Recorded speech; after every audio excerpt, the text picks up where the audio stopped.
I've talked a little Lions. You heard Dan Campbell. Hey, do you think David Montgomery needs the football more? And do you have any hope for this defense? We'd love to hear from you, 248-539-9797. And if you do have hope for the defense, tell us what it is that you think they can get. I'll give you a reason to be hopeful. Pittsburgh is on their third or fourth, I believe, left tackle. And when the Lions played Dallas a couple weeks ago, Dallas had problems at both tackle spots, and injuries have been a concern. And guess what? The Lions' defensive line was a problem. Now, not all backups are created equal. Not all schemes are the same.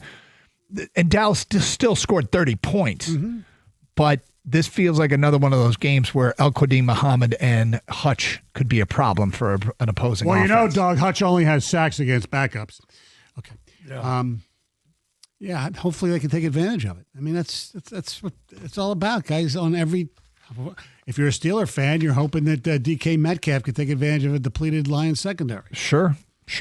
And probably will. Yeah. And, you know, there's variables in games that, you know, some things that just are non-negotiable, and where you believe, because when we went into that Dallas game and people are like, there's no way they're stopping the Dallas offense. Correct. It's just impossible. And my whole thing was, well, if they're going to win, it's going to be in a shootout. And then we emphasized FGA. You look at the two shootout games they've just played. One of them had 5 field goal attempts. That's the one they won. Mm-hmm.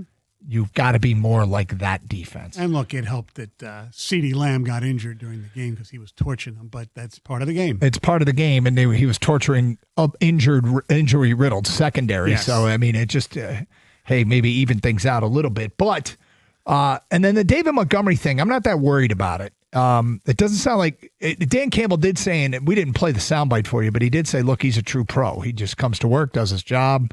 He doesn't have to worry about him. Would not be surprised if he is not on this team next year. I mean, they have to make some cap cuts probably. I mean, they're going to have to save money somewhere, yes. But it probably would have helped if they'd gotten to see a little bit more of Sione Vaki, a draft pick that they made. If he was going to carry the football at all, would he be, or Craig Reynolds? You know? Yeah. I mean, the next, but that's another topic for another day. But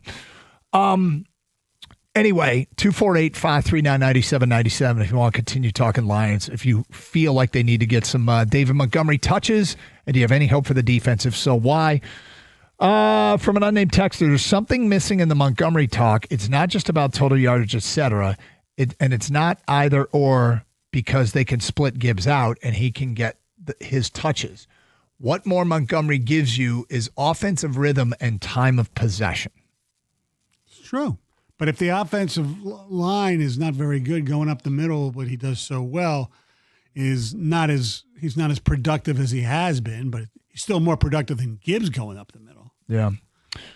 They don't put Gibbs and Montgomery in the backfield at the same time because that's what a teenager on Madden would do. In reality, you'd be taking a blocker off the field because Demo, and certainly not Gibbs, is going to be crashing through the hole to take on a linebacker like Moose Johnston.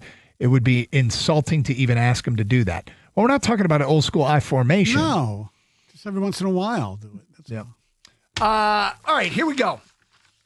This is from the Derek Jeter Turn 2 Foundation Celebrity Golf Outing. Oh, God. We didn't get invited this time, did we? Speak for yourself. You're right. I was busy. Yeah. Anyway, Ja Rule was one of these celebrity golfers. Ja Rule. Yep. Wow. Rap star. And it was... do you know, before we get into this, I actually played poker with Ja Rule at a celebrity poker event during the Super Bowl week at the Troy Marriott, I think. He was the celebrity at my table. Okay. Mm-hmm. Who are the other celebrities, if you don't mind me asking? Like Darren McCarty. I mean, he was probably the biggest national. Ja Rule was probably the biggest national. I was about to say, that's a pretty big name. Yeah, exactly. And all he talked about was how much he loved Kobe Bryant. Really? Yeah. And that was that. So how long did you sit at the table with Ja Rule? About a half hour, 40 minutes. Did you do anything memorable that Ja Rule would remember? Oh, yeah, that guy. No. You can mess up a lot of stuff in 30 to 40 minutes. Oh, though. I know I can, yes, yeah. But it's not me. No, okay. I didn't do that. Nothing embarrassing. No, I didn't tell him stories. No. All right. Well, Ja Rule is standing over his tee shot on the par 3 closest to the pin. I believe it was number 12. For those of you that played in the Derek Jeter turned I to assume it's celebrity somewhere golf in outing. Florida or California. There were people gathered around, and we'll play what it sounded like. He shanked it completely and hit a photographer standing almost perpendicular to where he was. It was an ultimate. I think all of us who play golf have done this. At one now, it might be more regularly for some of us, but Hit a photographer? Hit a photographer, yeah. Here's what it sounded like.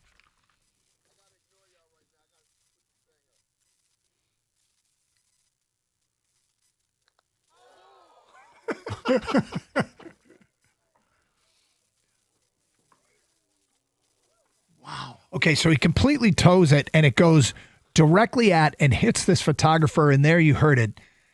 The photographer was okay, apparently, and Ja Rule says he is a 15 handicap. Whoa, that's pretty good. But I mentioned that after he did that, he turned into a 40 handicap. Yeah. And I think a lot of us that aren't great golfers, the idea of standing on a tee box, if there's so much as another foursome waiting at the tee box behind you, watching your tee shot, I'm terrified. I have a lot of sympathy for Ja Rule here. Yes. I once played at the Pro-Am for the TPC when they had the seniors out there in Dearborn. Yeah. And there wasn't a huge group following us because the pro was some super senior named John Bland, who was from South Africa. Yeah. And I hit my tee shot okay, but man, there are people, watching on the side. I was so nervous that I was going to do what Ja Rule did. And just drill somebody? Yeah. Did you warn people? Oh, yeah. Pay attention. I'm not very good. Yeah. Yeah, I would definitely be warning people. With that said, what is the most humiliating thing that ever happened to you in a performance, whether it be sports, a concert, anything? Did there have to be people watching? No, because I've had some. I mean, I guess it's less humiliating if nobody's watching. Okay, I've had 3 incidents on the golf course.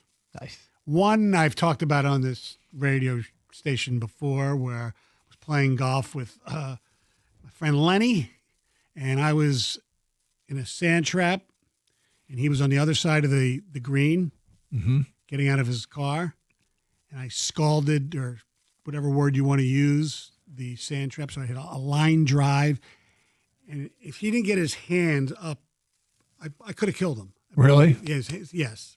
There's one. I have 2 others that are Okay. with some more famous people than Lenny. All right. One year imagine. I was playing golf with Dave Llewellyn, and I shanked a chip shot, and it hit him right in his other golf balls. Did Yes, a little bit. Davey Lou got hit, and then famously, and I think Jamie was with me at the time, I believe, definitely Jason Hillman, who works for the Cleveland Cavaliers. Anyway, we were playing at some outing at the Wolverine Golf Club on the east side. Yeah. And I hooked my drive so far left into the other fairway that I barely missed the head of Ray Lane. Rest in peace, Ray. I knew this would deliver. So mine is, I mean, there's a couple, but the first one that popped into my head is we have relatives in San Diego, and they came to visit us. They were visiting us, and I had a hockey game, and they were like, "Oh, we'll come watch." I'm like, "All right, cool." And it just so happened our hockey game was at Yost Ice Arena. And so they were there. They were kind of excited. I warned them that I'm not the greatest hockey player. And I was on the bench to start the game, and literally my first shift, I jumped over the boards, and immediately the puck popped out of the zone, the defensive zone, and I jumped over the boards and into a breakaway.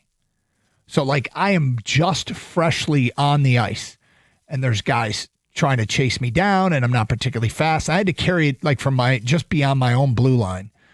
And I'm in a race, and I'm moving in on goal, and I take a shot, and I fall, and I miss, I slam into the goalie. He falls on top of me. We keep sliding together. We hit the net. It comes off its moorings and into the boards behind the goal. Wow.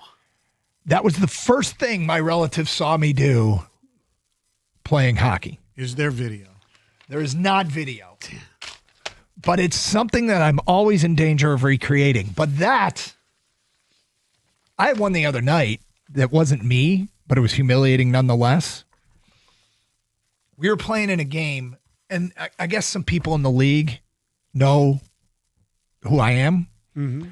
And one of my teammates was trying to get the puck out from his skates, and he was like kicking it. We had like a 3-on-1. It got passed into his skates. He tried to kick it, and he just fell down. Mm-hmm. And the guy from their bench yelled, "Stick to radio!" And I was like, wait. It wasn't me. It wasn't me. It was Ryan. It wasn't me. That's a good chirp, though. That's pretty funny. Yeah. I wasn't happy. Anyway, 248-539-9797. What is your most humiliating moment in a performance? And it can be something like Ja Rule, who shanked that tee shot and drilled a photographer. 248-539-9797. Ken on a cell. You're on 97.1. Hi, Ken. Hey, guys. Thanks for taking my call. Great show, great station. I'll go as fast as I can. I know we're up against it. So this goes back to old Softball City, if everybody remembers this or not, back in like the 90s. So I'm brand new. I started dating a girl whose brother's got this really good softball team. And I was a baseball player, so she said, hey, see if my brother gets you on the team. He did. Trying to go faster here. Sorry, guys. No, you're fine. So if you remember, on each side of those fields, they had bleachers, so that each team could have their fans there. So there's a guy playing out right field. I'm playing second base. This guy, right fielder's girlfriend, sitting on the top row of the bleachers, by the plate.